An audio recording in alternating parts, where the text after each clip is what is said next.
Goshamahal MLA Raja Singh ఎవరిని target చేశారు? బీజేపీలో ఉన్న ఆ పాత సామాను ఎవరు?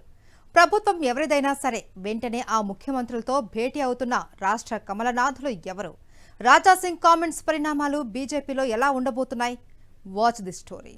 తెలంగాణలో అధికారంలోకి వచ్చేందుకు ఢిల్లీలోని బీజేపీ అగ్రనాయకత్వం అన్ని రకాల ప్రయత్నాలు చేస్తోందని సమాచారం. సమయం వచ్చినప్పుడల్లా బీజేపీ అగ్రనేతలు ఢిల్లీ నుంచి నేరుగా హైదరాబాద్ వచ్చి తెలంగాణ నేతలకు దిశానిర్దేశం చేస్తూ ఉండటమే దీనికి నిదర్శనం. 2023 చివర్లో జరిగిన అసెంబ్లీ ఎన్నికల్లో కాంగ్రెస్ బీఆర్ఎస్ తో బీజేపీ గట్టిగా పోరాడిందనే చెప్పవచ్చు. ఉత్తర తెలంగాణలో గతం కంటే ఎక్కువ ఎమ్మెల్యే స్థానాలను దక్కించుకుంది కమలం పార్టీ. ఆ తర్వాత జరిగిన లోక్సభ ఎన్నికల్లో కాంగ్రెస్ తో హోరాహోరీగా పోరాడిన బీజేపీ ఏకంగా 8 లోక్సభ స్థానాలను దక్కించుకుంది. తెలంగాణలో అధికారంలోకి వచ్చిన కాంగ్రెస్ దక్కించుకున్నది కూడా 8 లోక్సభ స్థానాలే. ఇలాంటి పరిస్థితుల్లో తెలంగాణలో అధికారంలోకి రావాలంటే ఏం చేయాలనే దానిపై బీజేపీ అధిష్టానం పట్టుదలగా ఉన్నట్టు సమాచారం. దీనికోసం అంది వచ్చిన ప్రతి అవకాశాన్ని ఉపయోగించుకోవడానికి వీలుగా కసరత్తు చేస్తున్నారట. ఇక రాష్ట్రానికి చెందిన బీజేపీ నేతల్లో ఒకరిద్దరైతే రాష్ట్రంలో కమలం పార్టీ అధికారంలోకి రావడానికి ఏం చేయాలనే దానిపై బహిరంగంగానే తమ అభిప్రాయాలను వ్యక్తం చేస్తున్నారు. పార్టీ సమావేశాల్లో అంతర్గతంగా చేయాల్సిన వ్యాఖ్యలను పబ్లిక్ గానే చేస్తున్నారు. జీహెచ్ఎంసీ ఎన్నికల్లో 48 డివిజన్లలో గెలిచిన బీజేపీ అసెంబ్లీ ఎన్నికల దగ్గరకు వచ్చేసరికి జీహెచ్ఎంసీ పరిధిలో కేవలం ఒక్క అసెంబ్లీ స్థానాన్ని గెలుచుకున్న విషయం తెలిసిందే. అది గోషామహల్ నియోజకవర్గం. ఇలా ఎందుకు జరిగింది? కనీసం 5-6 అసెంబ్లీ సెగ్మెంట్లలో గెలవాల్సి ఉండగా కేవలం ఒక గోషామహల్లోనే గెలవడం ఏంటి? దీనిపై సమీక్ష జరగాలని నిజామాబాద్ ఎంపీ ధర్మపురి అరవింద్ వ్యాఖ్యానించడం అప్పట్లో కాషాయ శ్రేణుల్లో కలకలం సృష్టించింది. తెలంగాణ బీజేపీలో కుండబద్దలు కొట్టినట్లుగా మాట్లాడే వారిలో ఒకరిగా పేరొందిన అరవింద్ అలా మాట్లాడడంపై అప్పట్లో చర్చ కూడా జరిగింది.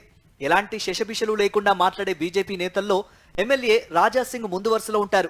ఆయన కూడా ఇప్పటికే పలు సందర్భాల్లో పార్టీలో మార్పులు చేర్పులపై పట్టుబడుతూ వచ్చారు. తాజాగా ఆయన చేసిన అభిప్రాయాలు కమలం పార్టీలో కలకలం సృష్టించాయని సమాచారం. తెలంగాణలో బీజేపీ ప్రభుత్వం ఏర్పడాలంటే బీజేపీ ఆఫీస్ నుంచి పాత సామాను బయటకు పోవాలి అని గోషామహల్ ఎమ్మెల్యే రాజాసింగ్ అనడంపై తెలంగాణ బీజేపీ వర్గాల్లో గట్టిగా చర్చ జరుగుతోందట. పాత సామాను బయటకు పంపించడంపై కేంద్ర ప్రభుత్వం ఆలోచన చేయాలని ఆయన అంటున్నారు. తెలంగాణలో ఎవరి ప్రభుత్వం వచ్చినా సరే వెంటనే ఆ ముఖ్యమంత్రితో రహస్యంగా సమావేశమవుతుంటారంటూ కొందరు నేతలను టార్గెట్ గా చేసుకుని రాజాసింగ్ వ్యాఖ్యానించడం కమలం పార్టీలో హాట్ టాపిక్ గా మారింది. ఆయన అంతటితో ఆగకుండా అలాంటి వారికి కేంద్ర పెద్దలే రిటైర్మెంట్ ప్రకటించాలని, అప్పుడే తెలంగాణ బీజేపీకి మంచి రోజులు వస్తాయని రాజాసింగ్ వ్యాఖ్యానించారు. ఆయన గుప్పించిన విమర్శలపై కమలం పార్టీలో జోరుగా చర్చ జరుగుతోందని సమాచారం. గోషామహల్ ఎమ్మెల్యే రాజాసింగ్ కు వివాదాలు కొత్తేమీ కాదు. ఆయన తాజాగా బీజేపీలోని కొందరు నేతలను టార్గెట్ చేస్తున్నట్టు కనిపిస్తోందని రాజకీయ విశ్లేషకులు అభిప్రాయపడుతున్నారు.